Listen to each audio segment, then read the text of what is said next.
اعوذ باللہ من الشیطان الرجیم بسم اللہ الرحمن الرحیم السلام علیکم ورحمۃ اللہ وبرکاتہ۔ ہمارا یہ سلسلہ ہے سلسلہ حج و عمرہ، جس میں ہم حج سے متعلقہ ضروری مسائل کا ذکر کر رہے ہیں۔ آج سوال نمبر 53 ہے کہ مشعر حرام کسے کہتے ہیں؟ مشعر حرام کسے کہتے ہیں؟ تو مشعر حرام یہ ایک خاص مقام کا نام ہے جو مزدلفہ کی دو پہاڑیوں کے درمیان ہے اور خود سارے مزدلفہ کو بھی مشعر حرام کہا جاتا ہے۔ قرآن مجید فرقان حمید میں اللہ پاک نے ارشاد فرمایا، اعوذ باللہ من الشیطان الرجیم فَإِذَا أَفَضْتُم مِّنْ عَرَفَاتِ فَاذْكُرُوا اللَّهَ عِندَ الْمَشْعَرِ الْحَرَامِ۔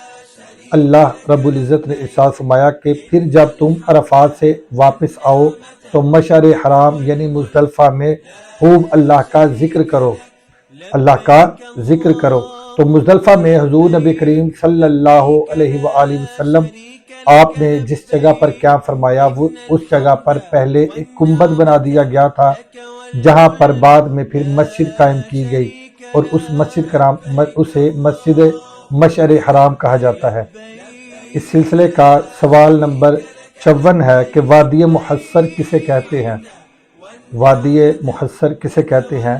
وادی محصر یہ وہ وادی ہے جہاں پر اصحاب فیل پر اللہ تعالیٰ کا عذاب نازل ہوا جب وہ بیت اللہ شریف کو گرانے کی نیت کے ساتھ مکہ کی طرف بڑھ رہے تھے، تو یہی وادی محصر میں ان پر اللہ تعالیٰ کی طرف سے ایک عذاب نازل ہوا اور تمام کا تمام لشکر اسی وادی محصر میں غرق ہو گیا اور وہ آگے نہ بڑھ سکے اور سب کے سب ہلاک ہو گئے۔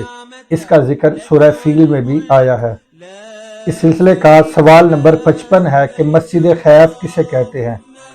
مسجد خیف یہ مینا میں واقع ایک مسجد کا نام ہے، بہت وسیع و عریض مسجد ہے مسجد خیف۔ حضرت سیدنا عبداللہ بن عباس رضی اللہ تعالی عنہما آپ سے مروی ہے، آپ فرماتے ہیں کہ اس مسجد خیف میں 70 انبیاء کرام نے نماز ادا فرمائی۔